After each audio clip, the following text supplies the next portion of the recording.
Nuevo León le tenemos un gran amor a nuestra tierra y un gran arraigo a las tradiciones y costumbres, las cuales nos han dado una identidad muy sui generis, diría yo. De esto se trata este espacio.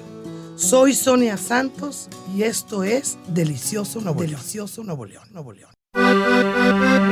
Somos la piel canela, la flor de Anacahuita, el sol de media tarde, el México pujante. La semilla que germina, un acordeón solitario, la danza de Evangelina, una silla en el cerro, el machacado y de harina las tortillas. Somos Delicioso Nuevo León. Comenzamos.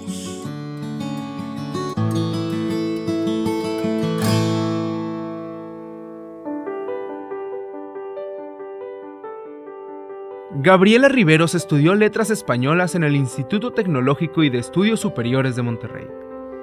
Se graduó en la Maestría de Humanidades en la UDEM, realizó posgrados en Literatura Comparada y Psicología en la Universidad de Harvard y cursos de Civilización y Lengua Francesa en la Universidad de la Sorbona. Estudió piano música en la Escuela Superior de Música y Danza de Monterrey. Con más de una docena de reconocimientos literarios, entre los cuales destacan el premio de la Deutsche Welle en 1995 por su pieza de radioteatro Ven por el chile y la sal, y el primer lugar del Concurso Internacional de Cuento y Poesía 1996, Universidad Externado de Colombia, por Ciudad Mía.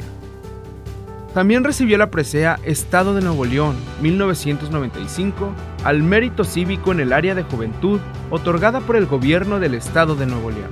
Su obra ha sido publicada en revistas, antologías y periódicos nacionales y de Alemania, Colombia, Estados Unidos y Holanda. Olvidarás el fuego es su más reciente producción literaria. Conoce más de Gabriela Riveros en Delicioso Nuevo León.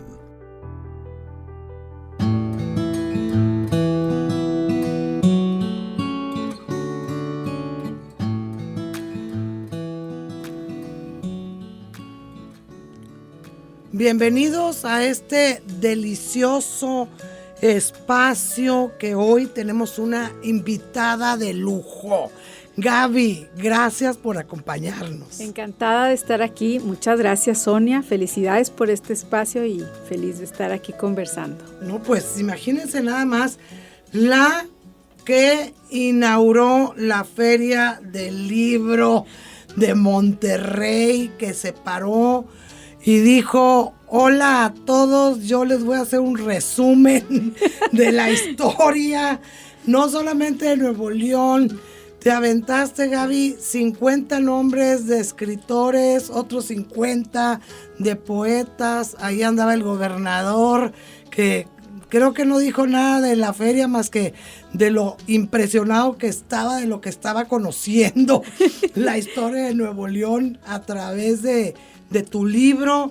Quiero que sepan que, bueno, seguramente ya habrán visto en muchas librerías este librote, porque es librote, de la historia anovelada de Luis de Carvajal y de la Cueva.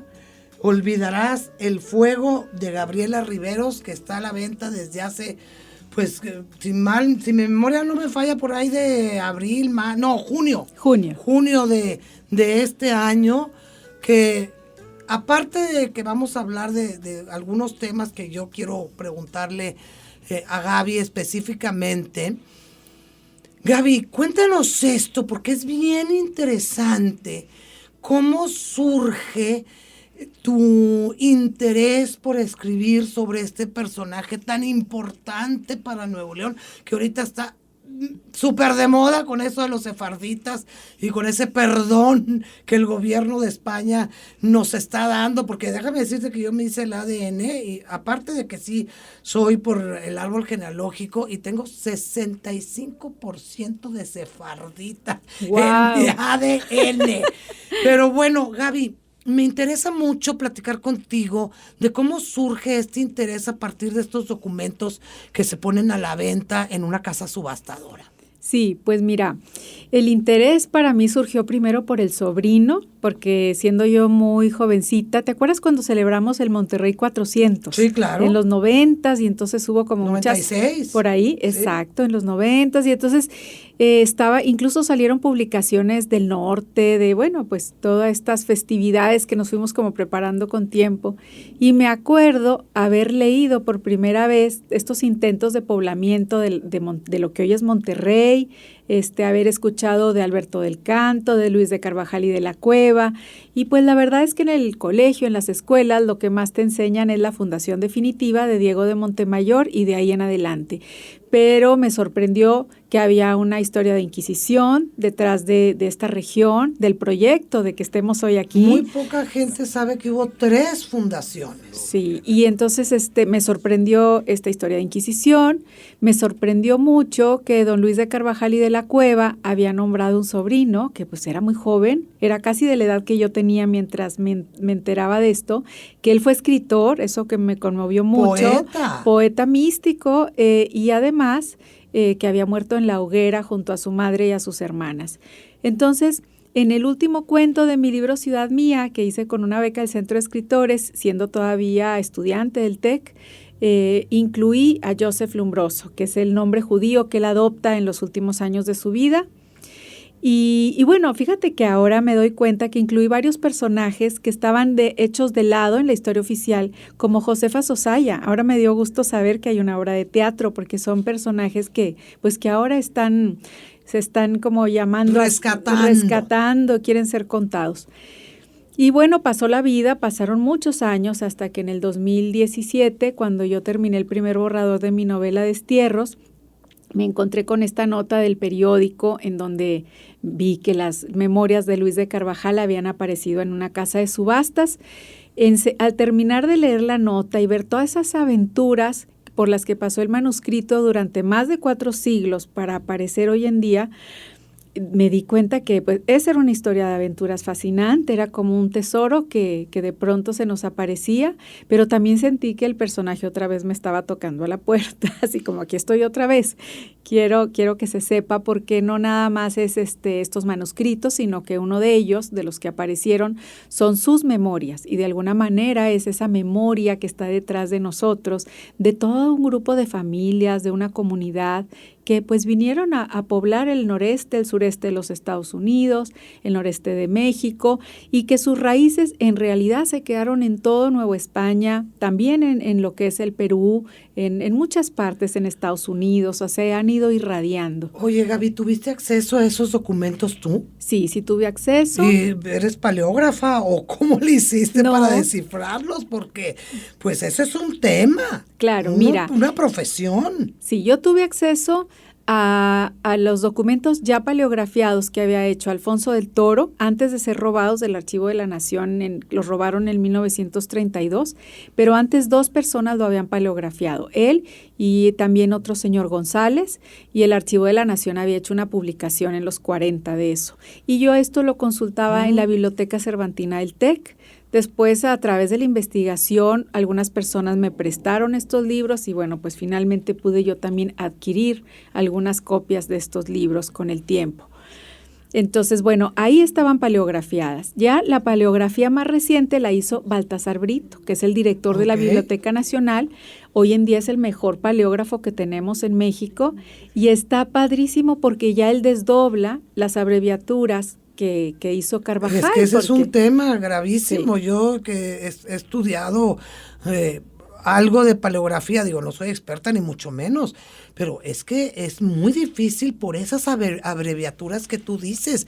Poder descifrarlas es muy complicado, casi imposible para tiene que ser cualquier persona que no sea experta. ¿Y esa última de la que estás hablando está publicada o es un documento que hay que consultar? Pues mira, no sé, hoy en día, o sea, ya ahorita noviembre del 2021 quizás sea más fácil.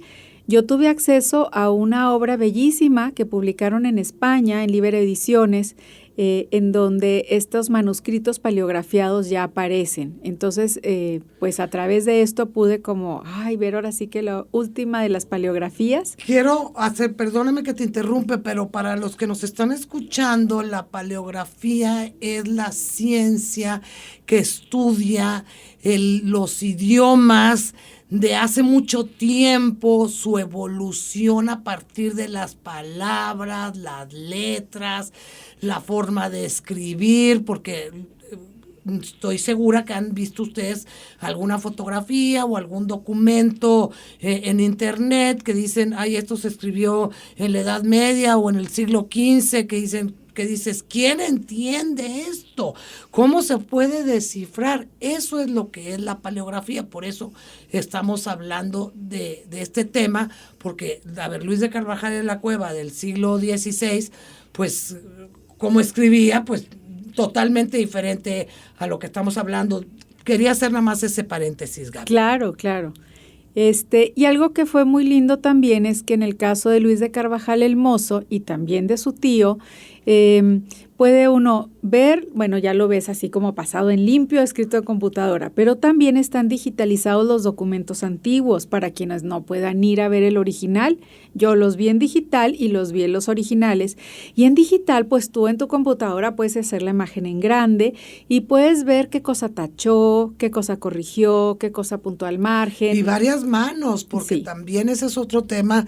Volvemos otra vez a la paleografía, que los documentos antiguos, pues no es como hoy en día los conocemos, que ya escribiste o lo dejas o escribiste un correo. No, eran documentos que iban pasando por diferentes manos, que le iban agregando, que además otro tema que yo he estudiado mucho es el problema de los escribanos que llegaron durante la época de la colonia, sobre todo en la época temprana. Está lleno de mentiras. Claro. Perdón que lo diga de esa forma, porque el escribano, pues como había pocos que sabían escribir, ellos llegaban a lo que hoy es México con la consigna de hacer un testimonio de lo que estaba pasando, pero eran mañosones, Gaby, la verdad, porque yo lo he estudiado, Entonces, había que, cómo iba yo a decir que mi amigo, o que mi jefe, o que si el general, o cómo iban ellos manipulando la verdadera historia de lo que estaba pasando, para que cuando llegara a España, pues fuera como a ellos les convenía. Recordemos, ahorita hablando de ese tema, que Luis de Carvajal y de la Cueva, como todos los que venían a América durante la época de la colonia, ellos se pagaban sus gastos. La corona nunca pagó esos gastos de los conquistadores o los que venían a hacer, a vivir acá en busca de riquezas, de títulos nobiliarios. Entonces, Luis de Carvajal y de la Cueva era una persona con cierto nivel económico para poder solventar esto. Así es. En relación a lo primero que dices, no ha cambiado nadita, creo que estamos peor o igual. De los escribanos. Sí, de los escribanos, por supuesto. Mira, número uno, una vez que decides contar una historia, en el sentido de tratar de plasmar una realidad, pues estás eliminando todas las posibilidades y eliges un solo discurso. Y cuando se trata de historia, pues por lo general la cuentan los que ganan, o es impulsada, pagada o pedida o solicitada por quienes están en el poder de alguna manera. Entonces, obviamente se va a relatar solamente una visión. Ese es algo que afectó mucho en el caso de Luis de Carvajal y de la Cueva, porque lo que tomaron como historia verdadera fue lo que dijeron sus enemigos, en donde estaba acusado de esclavista, de judío, de un montón de cosas que no son ciertas, y 4 siglos se replicó la historia tomando esas fuentes como si eso fuera lo verdadero. Nosotros ya ahora siglo XXI, después de la posmodernidad, pues sabemos desde mediados del siglo XX que la historia con H mayúscula se derrumbó, que esa historia segrega a todos los grupos, a las mujeres, a la gente que no tiene una estatua en una plaza, pero que también construimos la historia. Entonces, la historia son muchas historias con minúscula y ahí es como podemos acercarnos de manera más rica, más real a lo que quizás se haya vivido. Y además porque así somos los humanos, incluso sin una mala intención. Claro. Si tú te acercas con una tía y le preguntas sobre la abuela y están presentes los hermanos, se van a empezar a contradecir, ¿no? Porque cada quien tuvo una percepción distinta y ahí no hay una mala intención. Y bueno, hoy en día también esto de los fake news, ¿no? Bueno, oye, en el archivo de Indias, en esta primavera, ahora que dices, me encontré un mapa sensacional que tienen impreso en todo un muro y nos dice el guía, bueno, este es el fake news del siglo XVI, porque los que primero llegaron a Nueva España querían que los demás no se enteraran que si cruzaban el mar iban a llegar. Y hicieron un mapa que está cerrado, o sea, como que de pronto das la vuelta y vas a dar otra vez a África. Entonces lo difundieron y lo imprimieron para que no llegaran. Exacto, ¿no? Entonces, claro, bueno, esto es una información, una historia visual, pero eso es lo mismo. Entonces, sí, definitivamente. Gaby, sí. Yo quiero seguir con otro tema que aquí nos gusta mucho hablar en Delicioso Nuevo León sobre la gastronomía, la comida. Bueno, yo ya leí el libro, los invito a que lo lean, Olvidarás el fuego, que está muy interesante, pero ¿qué encontraste? Porque en esa época obviamente no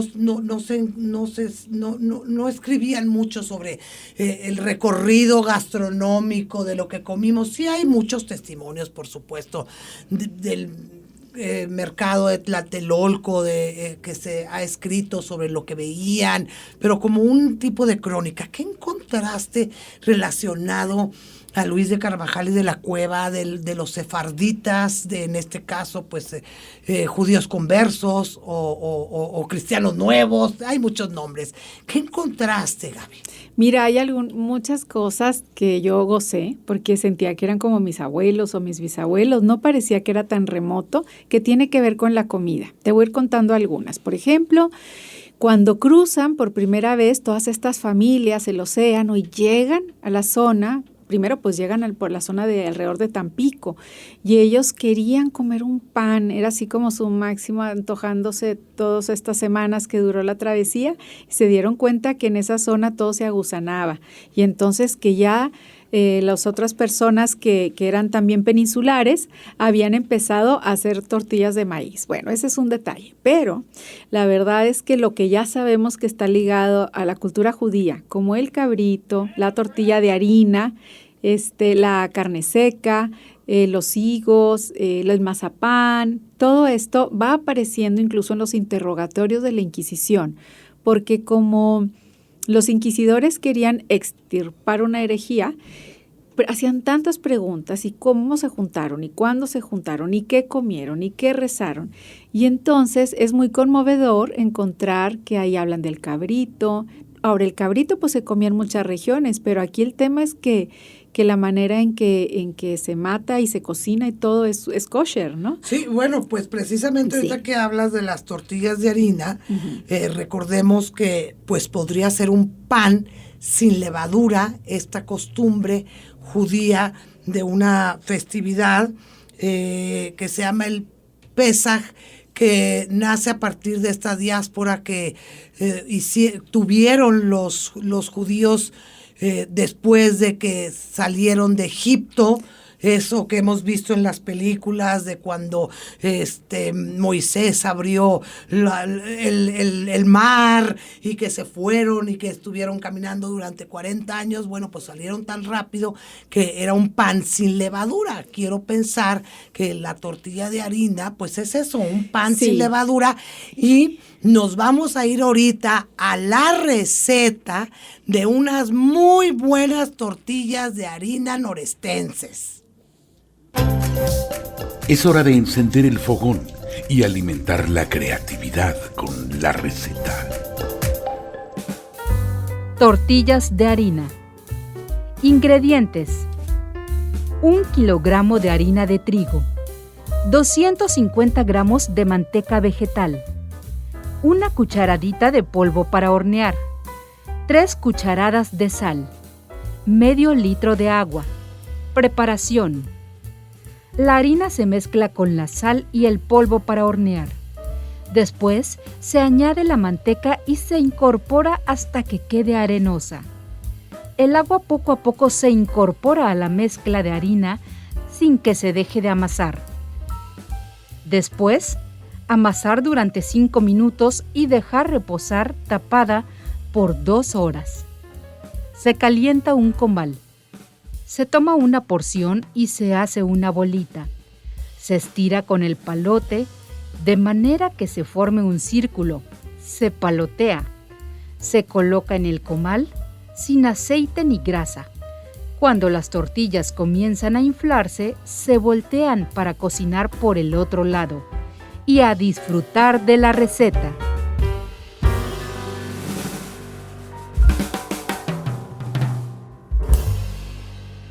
Pues ya regresamos con Gaby Riveros, que nos siga platicando qué más encontró de lo que comían esos primeros habitantes del noreste de México. Pues mira, definitivamente estas tortillas de harina tan deliciosas son una herencia. Ellos, fíjate que le hablan del pan ácimo judío, precisamente para esta festividad que comentabas hace ratito del Pesaj.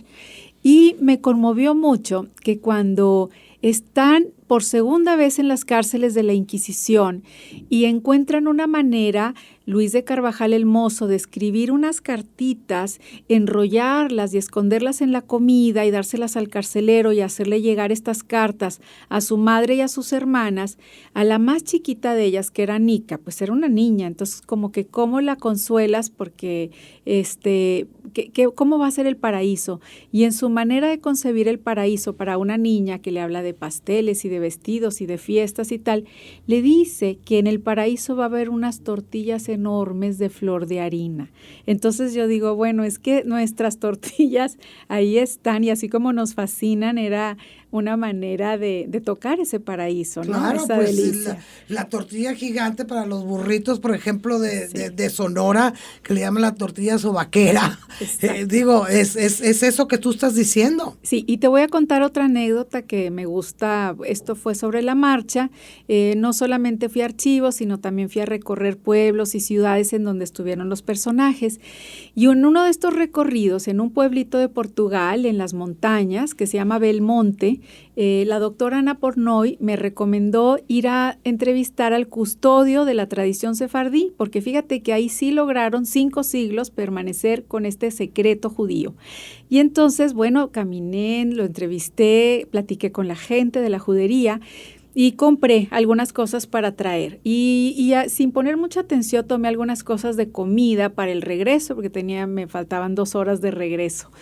Y entonces a la hora de abrirlas en el auto, pues veo una etiqueta grande de unas galletas que se llaman alma judía. Y entonces traen la estrella de David y que son kosher y son así como súper judías portuguesas. Y a la hora que abro el paquete son unas campechanas de Parras. Ah, nada más. Eso, tal cual. Tal cual. Sí. Y era súper secreto. Sí. ¿Y qué dijiste? Yo les traigo la receta ahorita. Alma judía se llama. Entonces, en realidad, sí, hay muchos guiños así. Hace poquito estuve en Parras en un evento de presentaciones del libro y igual llegas y te venden el cordero a las finas hierbas. Allá las tortillas de harina creo que todavía son más parecidas a como debieron haber sido originalmente, más pequeñitas, más infladitas así.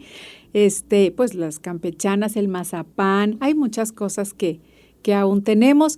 Ahora estuvo la Fundación Hispano-Judía en Monterrey unos días, hicieron una muestra gastronómica y en el Shabbat, a la hora de bendecir el pan y repartirlos, le tiene su nombre hebreo y yo lo vi y les dije, ay, si esa es la trenza de Saltillo para nosotros.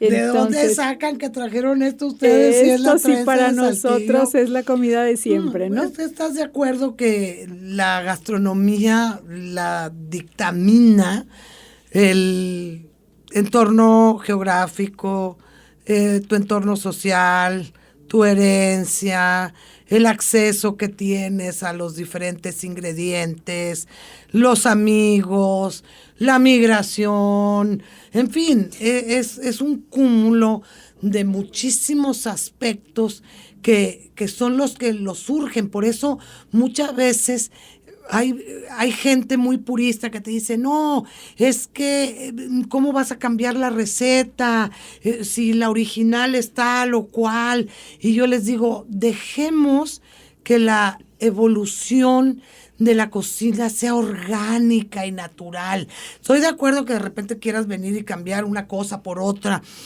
que no sea lo correcto. Probablemente no sea algo que esta gente muy ortodoxa en la cocina, sobre todo los que están en la investigación gastronómica, esté de acuerdo. Pero si tú lo dejas que fluya de forma orgánica, pues va a hacer lo correcto, porque si no estuviéramos comiendo como la edad de las cavernas. O sea, no le puedes cambiar, no puedes hacer, pues no, es lo natural. Es un patrimonio y es vivo. Y es un patrimonio porque estas personas, nuestros ancestros, tuvieron que dejar su tierra, su casa, sus cosas, sus muebles, todo, ¿no? Y entonces lo que traían era precisamente sus costumbres, su gastronomía, sus creencias, su educación, su forma de hacer, de vivir, de hacer negocio, de estudiar, de todo. Y eso es lo que nos han ido dejando. Mónica Montemayor me dice que en los primeros 100 años, después de la fundación de Monterrey, no hubo compra y venta de puerco. O sea, por ejemplo, el origen, pero por supuesto después se fue incorporando a nuestra gastronomía. A fuerzas, sí. Y además te voy a decir algo bien importante, que después con este tema, lo que le pasó a Luis de Carvajal y con el tema de la Inquisición, pues la gente quería demostrar que no eran judíos nuevos y cargaban con las patas de cerdos para que, no, si come cerdo no es. Pero mira, Gaby, qué pena, se nos acaba el tiempo. Está increíble la plática, les recomiendo mucho este nuevo libro, Olvidarás el fuego, el fuego, así me acuerdo yo de Luis de Carvajal, con el mismo título. Es la historia de Nuevo León en estas bellísimas páginas, con una pluma verdaderamente maravillosa. Gaby, te felicito, muchas gracias por acompañarme. Seguramente nos vamos a seguir viendo más adelante con otro de tus libros. Esto no queda aquí, estoy segura, te veo muy motivada, con ganas de seguir hablando y más de todo lo que has conocido, pero te agradezco mucho tu tiempo y que sigas dándonos más placeres con esta historia novelada de nuestra región. Quiero darles las gracias a todos los que nos apoyaron el día de hoy. Y bueno, pues los espero en nuestra próxima edición de Delicioso Nuevo León. Gracias. Gracias, Sonia.